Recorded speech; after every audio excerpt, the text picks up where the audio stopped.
बड़ी बात यह है कि हम लगातार मिलावटखोरों को लेकर के खबर दिखाते रहते हैं कि किस तरीके से आज यहाँ छापेमारी हुई, कहां से हमें क्या कुछ मिला।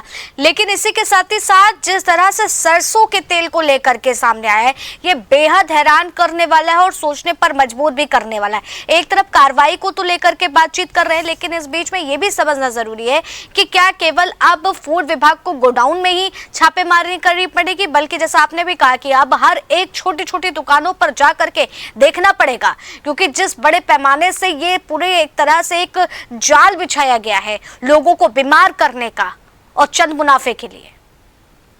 बिल्कुल, देखिए जिस तरह से 15,000 लीटर जो पकड़ा गया है तेल, और इसके बाद से ये वो इतना ही नहीं है, ये तेल और भी जगह जो है जा चुका है। जरूरत है कि ये कहां कहां दिए हैं, उसकी जो तार कहां कहां से जुड़े हैं और इसमें कितने व्यापारी इसमें शामिल है, कालाबाजारी कर रहे हैं। ऐसे ही लखनऊ में जो लखनऊ के आसपास के गांव हैं, वहां पर तेल की जो है खूब जो है वहां पर सरसों तेल निकाले जाते हैं और उसको जो है मशीन में डाले जाते हैं। लेकिन वहां पर जब भी जाइए तो वो सामने निकाल के नहीं देता है, कहता है कि ये जो है हमारा ओरिजिनल तेल है, हम लोग रात में इसमें काम करते हैं, दिन में समय नहीं मिल पाता है। तो ऐसे तमाम बहाने करते हैं, लोगों की मजबूरी भी होती है वहां से खरीदने की। तो काकोरी क्षेत्र में हो गया, दुबग्गा क्षेत्र में हो गया, मलियाबाद क्षेत्र में हो गया, इधर मोहनलालगंज क्षेत्र में हो गया, तमाम ऐसे मशीन है जहां से जो है अभी तेल सही नहीं निकल रहे हैं। गांव वालों का कहना है कि भैया कुछ मशीन तो सही तेल दे रहे हैं, लेकिन कुछ जो है वो गड़बड़ दे रहे हैं, खाने के बाद दिक्कत आ रही है। तो ऐसे में उनको समझ में नहीं आता कि कहाँ शिकायत करें।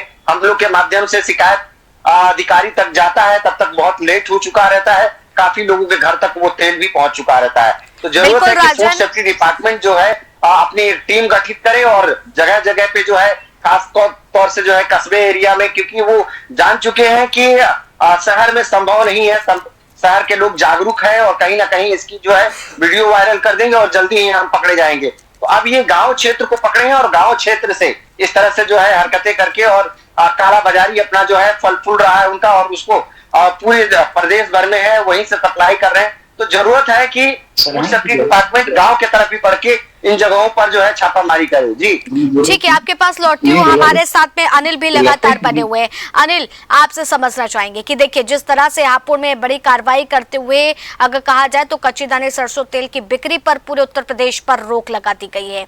ये किस तरीके से लगातार हापुड़ में जो है छापेमारी हुई और छापेमारी के बाद में ये एक्शन लिया गया है, और अभी क्या क्या ऐसी चीजें हैं जो एक्शन लेती हुई नजर आ सकती है फूड विभाग की तरफ से, क्योंकि जिस तेल को बहुत ही हम लोग जो है खाने में स्वाद लाने के साथ साथ शरीर की सेहत में उसको सुधार के लिए इस्तेमाल करते हैं, वही पूरी तरीके से मिलावट में तब्दील हो गया है। बिल्कुल, देखिए आपको बता दें कि ये जो है 23 फरवरी को लखनऊ से जो है टीम आई थी और लखनऊ की सहित जो हापुड़ की टीम मिलकर जो है यहाँ पर हापुड़ में छापामार कार्रवाई की थी। आपको बता दें कि करीब जो है 50 से 55 अधिकारियों की टीम ने जो यहाँ पर छापामार की कार्रवाई की थी। रविंद्रा ऑयल, केन ऑयल सहित कई कंपनियों पर जो यहाँ पर छापा चला था और करीब उस दौरान जो है 23 नमूने जो है यहाँ से सरसों के तेल के और अन्य कई सामानों के लिए गए थे जो जांच के लिए भेजे गए थे। उनमें जो है करीब 12 जो नमूने हैं वो पूरी तरह से जांच में कुछ फेल आए हैं, कुछ अधमने आए हैं। उन पर जो है विभाग ने अब कार्रवाई की है। इसमें बताया जा रहा है कि उस समय पर जो है ये करीब 32 लाख रुपए की कीमत का जो सरसों का तेल है जो 15,000 लीटर बताया जा रहा है, उसको जो है वहां पर सीज किया था। साथ ही जो है क्योंकि ये जो केन ऑयल कंपनी है ये जो काफी लंबे समय से चल रही है हापुड़ में, हापुड़ से जो है इसका पूरे उत्तर प्रदेश में तेल सप्लाई होता है, हापुड़ के बाजारों में भी इसका तेल जाता है।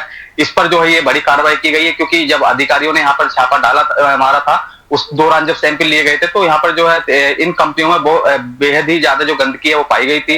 गंदगी को देखकर अधिकारी नाराज भी हुए थे। यहाँ के अधिकारियों को भी उन्होंने फटकार लगाई थी कि इतनी गंदगी में यहाँ पर जो प्रोडक्ट है वो तैयार हो रहे हैं, उसके बाद भी अधिकारी नहीं देख रहे हैं। लेकिन उसके बाद जब वहाँ के नमूने जाते हैं और नमूने जो फेल आते हैं तो अब अधिकारी जो है एक्शन में आते हैं। इसमें जो है अब ये बताया जा रहा है कि जो नमूने जिन तेल वालों के नमूने फेल हुए हैं, जिन नमूने में जो है कुछ खामियां मिली हैं, उनको जो है विभाग ने नोटिस जारी किया है। साथ ही जो उनका तेल जो बाजार में बिकने के लिए गया हुआ है उस पर पूरी तरह से रोक लगा दी है और तेल यहाँ पर ना बने उसको लेकर यहाँ पर रोक लगा दी है। जो तेल कंपनी है उस पर बड़ी कार्रवाई की है। साथ ही जो बाजारों में इसका जो तेल सप्लाई हुआ है, जहाँ भारी मात्रा में लोग जो दुकानदार हैं वो स्टोर तेल का कर लेते हैं, उनको भी साफ निर्देश किया गया है कि जो इस तेल को जो है बाजार में किसी को ना बेचें।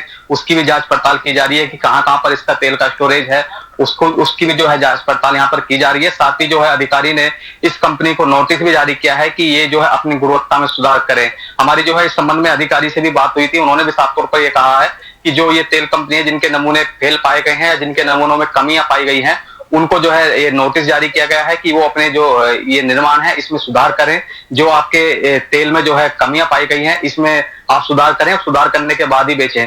इसमें जो है एक सबसे बड़ी चौंकाने वाली बात तो ये है, जो ये सरसों का तेल है इसमें एक लेड नाम का केमिकल पाया गया है। बताया जाता है कि ये केमिकल इतना खतरनाक होता है कि बच्चों के सीधे दिमाग पर असर डालता है। साथ ही जो गर्भवती महिलाएं होती हैं उन पर इसका जो प्रभाव है वो काफी पड़ता है। तो बेहद ही खतरनाक ये केमिकल जो है बताया जाता है, जो कि इस तेल में पाया गया है। साथ ही इसमें विटामिन ए और अन्य कई चीज की जो कमियां है वो पाई गई हैं। अधिकारियों का साफ तौर पर कहना है कि ये तेल जो है खतरनाक है, क्योंकि तेल जो है सरसों का तेल अधिकतर सभी घरों में इस्तेमाल होता है। सभी में घरों में जो सरसों का तेल पाया जाता है, लोग जो है अच्छी क्वालिटी का तेल खरीदने की कोशिश करते हैं, लेकिन वही तेल जो जब पता लगता है कि पूरी तरह से फेल है, उसमें इतना खतरनाक केमिकल पाया गया है कि वो आपके बच्चे के दिमाग पर असर डाल सकता है, गर्भवती जो महिला है उन पर असर डाल सकता है। तो ये कहीं ना कहीं चिंता का विषय है। अब फिलहाल अधिकारियों ने जो है इस तेल कंपनी पर रोक जरूर लगा दी है। साथ ही एक ये नोटिस भी जारी किया गया है कि अपने जो गुणवत्ता है इसमें सुधार करें। सुधार जब हो जाएगा उसके बाद जो है फिर अधिकारी इसमें आगे की जो बात है वो देखेंगे कि इस तेल की बिक्री बाजार में होनी है नहीं होनी है। लेकिन इतने लंबे समय से तेल जो है बाजार में बिक रहा था और बिकने के बाद जो है पूरे उत्तर प्रदेश में इसकी सप्लाई है, और अब जाकर जो विभाग ने इस पर कार्रवाई की है। अब देखने वाली बात है कि ये जो कार्रवाई है कब तक टिक पाती है, जिससे जो ये तेल कंपनी है, क्योंकि बड़ी कंपनी है, बड़ा स्टोरेज है इसका, क्योंकि 15,000 लीटर तेल जो है पूर्व में ही इसका सीज किया गया है, और अब इस पर जो है सीज की कार्रवाई दोबारा की गई है। जो पूरा तरीके से तेल है उस पर रोक लगा दी गई है। लेकिन कहते हैं कि जो विभाग द्वारा कार्रवाई की जाती है वो कार्रवाई समय के बाद जो है धीरे धीरे जो है फिर कागजों में ही रह जाती है, दोबारा वही प्रोडक्ट बाजार में बिकना शुरू हो जाता है। बिल्कुल अनिल, और यही सारी चीजें हैं कि कार्रवाई केवल अगर कागजों तक सीमित रह गई, ठोस कार्रवाई निरंतर जारी रखेंगे। बिल्कुल, अगर ये कार्रवाई कागजों तक सीमित रह जाती है तो निश्चित तौर पर हर घर में हर व्यक्ति बीमार होता हुआ नजर आएगा, और जो बेहद ज्यादा चिंताजनक है। इस पर बड़े एक्शन, बड़े चीजें होनी चाहिए। सरकार को इस और सीधे तौर पर ध्यान देना चाहिए।